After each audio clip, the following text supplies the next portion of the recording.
करवा चौथ आने वाला था। बाजार पूरी तरह से सजे हुए थे। काजल की जेठानी उमा को देखकर लग रहा था मानो आज ही पूरा बाजार खरीद लाने वाली हो। काजल, तुम ये सामान की थैली घर तक लेकर चलो, मैं तब तक मेहंदी लगवा लेती हूँ। तुम तो मुट्ठी छापती हो, तो तुम तो कल रात में ही लगाओगी। काजल सामान की थैली लेकर घर पहुँचती है।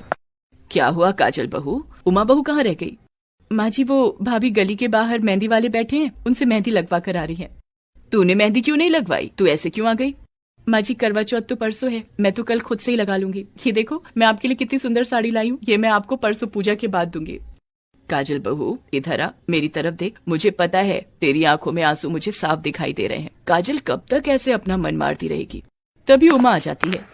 माँ जी, ये देखो कितनी सुंदर मेहंदी लगवाई है मैंने। पूरे 700 रुपए दोनों हाथों पर कलाई के ऊपर तक लगवाने के मांग रहा था, मैंने तो 500 ही पकड़ाए। उमा, तुमने काजल को मेहंदी क्यों नहीं लगवानी दी?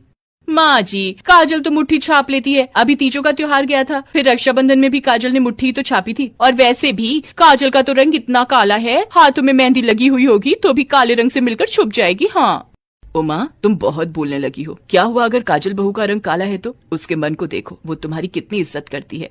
तो मैं कौन सा इसका अनादर कर रही हूँ? अब काली को गोरी बोलने से काजल का रंग गोरा नहीं हो जाएगा, ये बात तो आप भी जानती हो माँ जी। पिछले 3 साल से देवर जी का स्वभाव देख रही हो, कितना चिड़चिड़ा हो गया है। उनकी पसंद की लड़की से जिससे वो प्यार करते थे आपने शादी नहीं होने दी। आप ही काजल को पसंद करके लाई थी। आपकी सहेली ने मरते हुए आपसे वचन ले लिया और आप इसे अपने घर की बहू बना कर ले आई। हंसते खेलते देवर जी का चेहरा मुरझाया रहता है। माँ, शाम की चाय मेरे कमरे में ही भिजवा देना, मैं ऑफिस का जरूरी काम कर रहा हूँ। काजल जा, सौरभ को पहले चाय दिया। ये करवा चौथ का सामान बाद में अलमारी में रख लेना। काजल अभी सौरभ को चाय देने जा ही रही थी कि उसके पापा और बहन करवा चौथ का सामान देने के लिए आ जाते हैं। नमस्ते बहन जी, मैंने सोचा कल बच्चे तैयारियों में व्यस्त हो जाएंगे तो आज ही करवा चौथ दे आते हैं। दीदी, जीजू कहाँ हैं? वो अपने कमरे में है। आंटी, मैं जीजू से मिलकर आऊँ? हाँ हाँ बिटिया, क्यों नहीं, तुम्हारे जीजू हैं, जाकर मिल लो। काजल की बहन पारुल सौरभ के कमरे में चली जाती है। सौरभ ऑफिस का काम कर रहा था। कैसे हो जीजू, आप तो कितने दिनों से घर ही नहीं आए। ये आपकी चाय लाई थी। काजल, जब तुम्हारी मेहमान नवाजी हो जाए तो मुझे बता देना, मैं अपना काम करने कमरे में आ जाऊंगा। अभी मैं छत पर जा रहा हूँ, 2 घड़ी कोई ढंग से काम भी नहीं करने देता। जैसी शक्ल है वैसी अक्ल है। सौरभ कमरे से बाहर निकलता है और गुस्से में छत पर चला जाता है। वो काजल के पिता को नमस्ते तक नहीं करता। लगता है दामाद जी व्यस्त हैं। अच्छा बहन जी, हम चलते हैं। चलो पारुल बिटिया। काजल के पिता और बहन चुपचाप वहाँ से चले जाते हैं। काजल की आंखों में आंसू आ जाते हैं और वो रोने लगती है। चुप हो जा बहू, मुझे सचमुच सौरभ पर बहुत गुस्सा आता है। उसका इस तरह से व्यवहार बिल्कुल ठीक नहीं है। अरे, तुम्हारे पापा चले भी गए, मैंने तो उनके लिए इनसे कहकर समोसे मंगवाए थे। चलो कोई नहीं, हम समोसे खाकर चाय पी लेते हैं। काजल के दर्द को सिर्फ उसकी सास समझती थी, पर वो बेचारी भी क्या कहती। जब बच्चे बड़े हो जाते हैं तो उन्हें वक्त ही सिखाता है, फिर वो अपने माता पिता की भी नहीं सुनते। करवा चौथ का त्योहार आ जाता है। काजल की जेठानी साड़ियाँ देखने में व्यस्त थी। सुनो जी, मैं इसमें से कौन सी साड़ी पहनूं? आपको पता है शाम की पूजा में सब अच्छे से तैयार होकर आती हैं, मुझे उन सबसे ज्यादा सुंदर दिखाई देना है। तो माँ, तुम कुछ भी पहन लो, तुम्हारे ऊपर सब अच्छा लगता है, आखिर तुम हो ही इतनी सुंदर। उधर काजल भी शाम की पूजा की तैयारी के लिए कपड़े निकाल रही थी।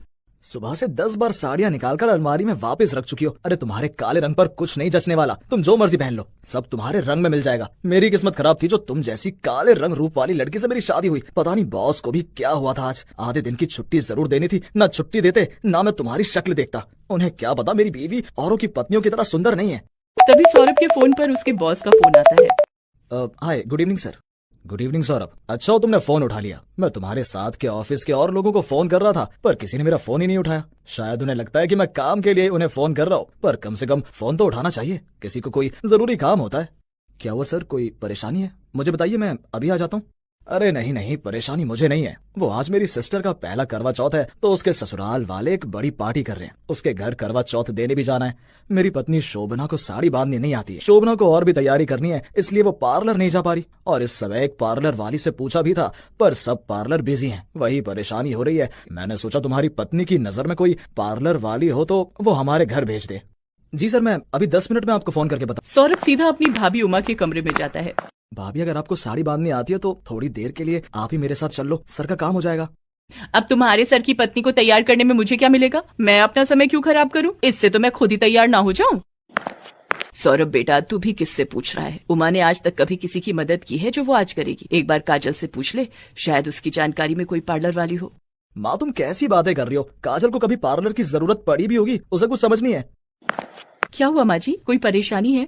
काजल की सास उसे सारी बात बताती है।